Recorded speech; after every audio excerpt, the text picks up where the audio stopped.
यदि आप BSc 5th semester के स्टूडेंट हैं और आपके बॉटनी फर्स्ट पेपर का एग्ज़ाम हो रहा है या फिर होने वाला है, तो आपके लिए आज का ये वीडियो बहुत इम्पॉर्टेंट होने वाला है, क्योंकि आज के इस वीडियो में मैं 15 ऐसे most important short answer type question और लॉन्ग आंसर टाइप क्वेश्चन लेकर आया हूँ, जो कि प्रीवियस ईयर में अलग अलग यूनिवर्सिटी में पूछे गए हैं और आपके आने वाले एग्ज़ाम के लिए बहुत ही इम्पॉर्टेंट है।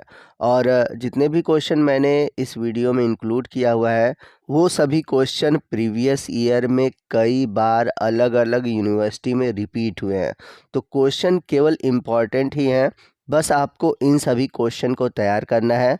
और आपको बता दें कि आपको क्वेश्चन के साथ साथ इनके आंसर भी मिलने वाले हैं। तो वीडियो बहुत ही इम्पॉर्टेंट होने वाला है। तो आइए चलते हैं, वीडियो की शुरुआत करते हैं और चलते हैं पहले शॉर्ट आंसर टाइप क्वेश्चन यानी कि लघु उत्तरीय प्रश्न की ओर। तो यहाँ पर मैंने कुल 9 प्रश्न लिए हैं, जिसमें कि आपको 5 क्वेश्चन करने हैं और आप 9 क्वेश्चन तैयार रखिएगा, 9 ही क्वेश्चन इंपॉर्टेंट है। तो आइए चलते हैं पहले शॉर्ट क्वेश्चन की ओर। What pigments are involved in photosynthesis, यानी कि प्रकाश संश्लेषण की प्रक्रिया में कौन कौन से वर्णक या पिगमेंट सम्मिलित है। तो आपको बता दें कि फोटोसिंथेसिस के प्रोसेस में कई सारे पिगमेंट इन्वॉल्व होते हैं। फॉर एग्जांपल क्लोरोफिल, उसके अलावा है कैरोटीनॉइड्स एंड फाइकोबिलिन। तो क्लोरोफिल एक तरह से प्राइमरी पिगमेंट होता है। इसके अलावा कुछ एसेसरी यानी कि सहायक पिगमेंट होते हैं, जैसे कि कैरोटीनॉइड्स। कैरोटीनॉइड्स में आते हैं कैरेटीन और जेंथोफिल। और अगला है फाइकोबिलिन। तो क्लोरोफिल ए की बात करें तो ये सबसे इम्पॉर्टेंट पिगमेंट है, जो कि डायरेक्टली या इनडायरेक्टली इन्वॉल्व होता है फोटोसिंथेसिस में। और ये लाइट एनर्जी का यूज़ करके फॉर्मेशन करता है शुगर का, और साथ ही साथ प्लांट में डैमेज से प्रोटेक्ट करता है। और वहीं अगर हम बात करें फाइकोबिलिन की, तो फाइकोबिलिन केवल साइनोबैक्टीरिया और रेड एल्गी में देखने को मिलता है। आइए चलते हैं अगले क्वेश्चन की ओर। अगला क्वेश्चन है रंध्र के खुलने और बंद होने की प्रक्रिया के बारे में आपको बताना है, यानी कि स्टोमेटा के जो ओपनिंग और क्लोजिंग का मैकेनिज़्म है, आपको इसके बारे में बताना है। तो यहाँ पर मैं इसके आंसर को शॉर्ट में आपको बता देता हूँ और आपको बता दूँ कि इन सभी टॉपिक से रिलेटेड, यानी कि आपके बॉटनी फर्स्ट पेपर से रिलेटेड मैंने वीडियो अपलोड किए हुए जितने भी टॉपिक आपके सिलेबस में मेंशन है। तो आप ये नहीं कि मैंने ये जो सभी क्वेश्चन आपको 15 बताया है बस उतने ही क्वेश्चन के वीडियो अपलोड है। आपके सिलेबस में यूनिट 1 से लेके 8 तक के जितने भी टॉपिक आते हैं, सभी टॉपिक के वीडियो अपलोड है। आप हमारे चैनल की प्लेलिस्ट में जाएं, आपको वीडियो मिल जाएंगे। यहाँ पर मैं आपको शॉर्ट में समझा देता हूँ कि स्टोमेटा के ओपनिंग और क्लोजिंग में जो सबसे मेन रोल होता है, वो होता है इसके चारों तरफ पाए जाने वाले गार्ड सेल का। तो गार्ड सेल में टर्जर मूवमेंट बढ़ता है, उसकी वजह से ही स्टोमेटा खुलता और बंद होता है। और इसमें जो सबसे इम्पॉर्टेंट रोल होता है, वो होता है पोटेशियम आयन का।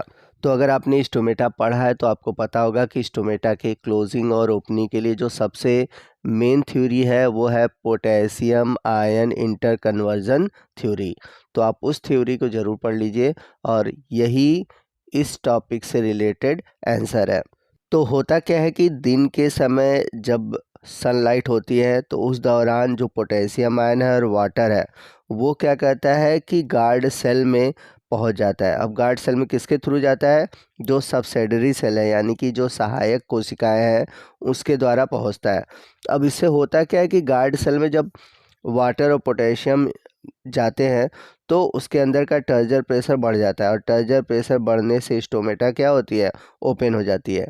वहीं रात के समय क्या होता है कि जो पोटेशियम आयन है और वाटर है, वो बाहर आ जाते हैं, जिससे कि टर्जर प्रेशर घट जाता है गार्ड सेल के अंदर का, और स्टोमेटा क्या होता है? वो क्लोज हो जाता है। तो आपको अगर potassium ion inter conversion theory के बारे में लिखना है, तो आप ये फिगर और मैंने जो बातें बताई हैं उसके बारे में आप लिख सकते हैं। बस आपको ये क्या करना क्या है कि एक हेडिंग डालेंगे ओपनिंग मैकेनिज्म ऑफ स्टोमेटा और दूसरा हेडिंग डालेंगे क्लोजिंग मैकेनिज्म ऑफ स्टोमेटा, और बातें वही लिखनी है कि पोटेशियम आयन कैसे अंदर जाता है और वाटर कैसे अंदर जाता है और टर्जर प्रेशर बढ़ता है और घटता है। चलते हैं अगले क्वेश्चन की ओर। अगला क्वेश्चन है describe the degradation of glucose into pyruvate in detail. यानी क्या ग्लूकोज का पायरुवेट या फिर कह सकते हैं पायरुविक अम्ल में अपघटन को विस्तार से समझाना है। तो अगर आपने रिस्पायरेशन पढ़ा होगा तो आपको पता होगा कि रिस्पायरेशन में 3 स्टेप इन्वॉल्व होते हैं। एक तो होता है ग्लाइकोलाइसिस, दूसरा है क्रेब्स चक्र और तीसरा है ईटीएस यानी कि इलेक्ट्रॉन ट्रांसपोर्ट सिस्टम। तो ग्लाइकोलाइसिस अगर आपने पढ़ा है तो आपको पता होगा कि ग्लूकोज के एक सिंगल मॉलिक्यूल से 2 मॉलिक्यूल पायरुविक अम्ल के बनते हैं। तो आपको ग्लाइकोलाइसिस के बारे में इस क्वेश्चन के आंसर में लिखना है, ठीक है। तो यहाँ पर आप कंफ्यूज मत होइएगा, यहाँ पर सिंपल मतलब क्वेश्चन को डाइवर्ट करके पूछा हुआ है कि ग्लूकोज का पायरुवेट अम्ल में अपघटन विस्तार से समझाइए, यानी कि आपको यहाँ पर ग्लाइकोलाइसिस के बारे में लिखना है। तो अगर आपने ग्लाइकोलाइसिस पढ़ा होगा तो आपको बता दें कि यहाँ पर कुल 10 स्टेप होते हैं, जिसमें कि एक सिंगल ग्लूकोज मॉलिक्यूल से 2 मॉलिक्यूल बनते हैं पायरुविक एसिड के। और यहाँ पर एक इम्पॉर्टेंट पॉइंट और भी है कि जो ग्लाइकोलाइसिस है इस प्रोसेस में केवल 2 एटीपी का शुद्ध लाभ होता है। अब यहाँ पर मैं आपसे एक क्वेश्चन और पूछना चाहूँगा कि ग्लाइकोलाइसिस के बाद चलता है क्रेब्स साइकिल। आपको बताना है कि एक सिंगल क्रेब्स साइकिल में कितने एटीपी का फॉर्मेशन होता है। अगर आपको इसका आंसर पता होगा तो कमेंट करिएगा, अगर नहीं पता है तो आप हमसे पूछ सकते हैं, मैं इसका आंसर आपको कमेंट बॉक्स में बता दूंगा, लेकिन आप इस क्वेश्चन का आंसर ज़रूर बताइएगा। चलते हैं अगले क्वेश्चन की ओर। अगला क्वेश्चन है describe the biological nitrogen fixation giving suitable example. तो नाइट्रोजन फिक्सेशन का जो बायोलॉजिकल मेथड है उसको आपको एग्जाम्पल के थ्रू समझाना है। क्वेश्चन नंबर 5 है डिस्क्राइब ग्लाई oxalate cycle and discuss its significance. तो आपको ग्लाई ऑक्जिलेट चक्र के बारे में बताना है और इसका क्या महत्व है इसके बारे में भी लिखना है। क्वेश्चन नंबर 6 है what do you means by photo respiration, discuss different step and significance. तो फोटो रिस्पायरेशन क्या है यानी कि प्रकाशीय श्वसन क्या है, इसके बारे में आपको समझाना है और इसके जो अलग अलग स्टेप है इनके बारे में भी लिखना है। यहाँ पर मैं आपको बता दूं कि इस क्वेश्चन के अलावा आप C3 साइकिल और C4 साइकिल भी तैयार रखिएगा, क्योंकि ये भी टॉपिक बहुत इंपॉर्टेंट है, इस टॉपिक से रिलेटेड क्वेश्चन पूछे जाते हैं। आइए चलते हैं अगले क्वेश्चन की ओर। क्वेश्चन नंबर 7 है व्हाट इज़ वर्नलाइजेशन यानी कि बसंतीकरण क्या है, discuss how does vernalization control flowering. यानी कि जो ये बसंतीकरण है ये पुष्पीकरण को कैसे नियंत्रित करता है। तो ये भी क्वेश्चन काफ़ी इंपॉर्टेंट है। क्वेश्चन नंबर 8 है व्हाट इज़ पॉलीसेक्राइड। तो पॉलीसेक्राइड क्या है, तो अगर आपने कार्बोहाइड्रेट पढ़ा होगा तो आपको पता होगा कि कार्बोहाइड्रेट, मोनोसेक्राइड, ओलिगोसेक्राइड और पॉलीसेक्राइड ये 3 टाइप के होते हैं। आपको अलग अलग पॉलीसेक्राइड के बारे में बताना है। तो अलग अलग पॉलीसेक्राइड में अगर आप पॉलीसेक्राइड की कैटेगरी पढ़ेंगे तो उसमें आपको होमोपॉलीसेक्राइड और हेट्रोपॉलीसेक्राइड के बारे में लिखना होता है। तो आपको होमो और हेट्रो ये दोनों पॉलीसेक्राइड के बारे में याद रखिएगा और इसके जो एग्जाम्पल है उसके बारे में भी याद रखिएगा। यहाँ पर आपसे क्वेश्चन है कि आप मुझे होमो पॉलीसेक्राइड के कोई एक एग्जाम्पल बताइए, आपको आंसर कमेंट करके बताना है। ऐसे चलते हैं अगले क्वेश्चन की ओर। क्वेश्चन नंबर 9 है discuss the structure and function of DNA. तो डीएनए की संरचना और कार्यों का वर्णन करना है। तो बहुत सिंपल सा क्वेश्चन है। यहाँ पर इस क्वेश्चन के अलावा मैं पूछना चाहूँगा mRNA क्या है, इसके बारे में आप बताइए। और ये इम्पॉर्टेंट क्वेश्चन है mRNA। मैं कहूँगा ये डीएनए के स्ट्रक्चर के अलावा ये जो मैं क्वेश्चन बोल रहा हूँ mRNA, आप इस क्वेश्चन का आंसर तैयार रखिएगा। आइए नेक्स्ट हम बात करते हैं लॉन्ग क्वेश्चन की। तो लॉन्ग क्वेश्चन में यहाँ पर मैंने कुल 5 क्वेश्चन लिए हैं, जिसमें कि आपको 3 क्वेश्चन करने हैं। तो आप 5 क्वेश्चन तैयार रखिए, ठीक है। 5 क्वेश्चन जो मैंने लिए वो सभी बहुत ही इंपॉर्टेंट है। क्वेश्चन है what do you mean by transpiration, यानी कि वाष्पोसर्जन के बारे में आप क्या समझते हैं। Discuss different type of transpiration at its mechanism, यानी कि विभिन्न प्रकार के जो ट्रांसपिरेशन है, वाष्पोसर्जन है और उसकी जो क्रियाविधि है उसके बारे में आपको बताना है। तो वाष्पोसर्जन से जुड़ा हुआ एक क्वेश्चन और भी इम्पॉर्टेंट है कि ट्रांसपिरेशन और गटेंशन इन दोनों में क्या डिफरेंस है, आप ये भी क्वेश्चन तैयार रखिएगा।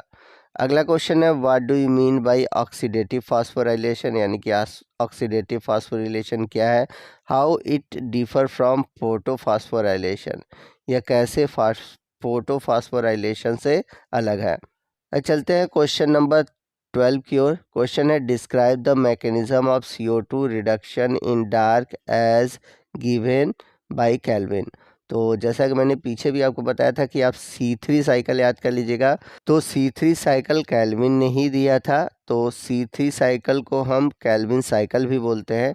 तो इस क्वेश्चन का आंसर है C3 साइकिल, आप इसको याद रखिएगा। अगला क्वेश्चन है व्हाट इज़ फाइटो हार्मोन्स, यानी कि पादप हार्मोन्स क्या है, and discuss the different type of phyto hormones. तो आपको अलग अलग प्रकार के फाइटो हार्मोन्स के बारे में पढ़ना है, जैसे ऑक्सीन है, जिब्रेलिन है, साइटोकाइनिन है। यहाँ पर खासकर आपको बता दें कि ऑक्सीन और जिब्रेलिन इन दोनों को अच्छे से याद रखिएगा। अब फाइटो हार्मोन से जुड़ा हुआ मेरा एक क्वेश्चन है आपसे कि कौन से हार्मोन्स को हम फ्रूट रिपनिंग हार्मोन्स यानी कि फलों को पकाने वाला हार्मोन्स कहते हैं। आप इसका आंसर हमें कमेंट करके बताइएगा। आइए चलते हैं अगले क्वेश्चन की ओर। अगला क्वेश्चन है give a detail account of photo periodism in plant. पौधों में प्रकाश दीप्तिकारिता के बारे में आपको बताना है। तो इसमें आपको long day plant, short day plant और डे न्यूट्रल प्लांट, इन तीनों के बारे में विथ एग्जाम्पल बताना है। चलते हैं अगले क्वेश्चन की ओर। अगला क्वेश्चन है राइट एन एसे ऑन को एंजाइम, यानी कि सह एंजाइम पे आपको निबंध लिखने हैं। तो एंजाइम से ही जुड़ा हुआ इसका जो मैकेनिज्म है लॉक एंड की मॉडल, आप ये भी याद रखिएगा।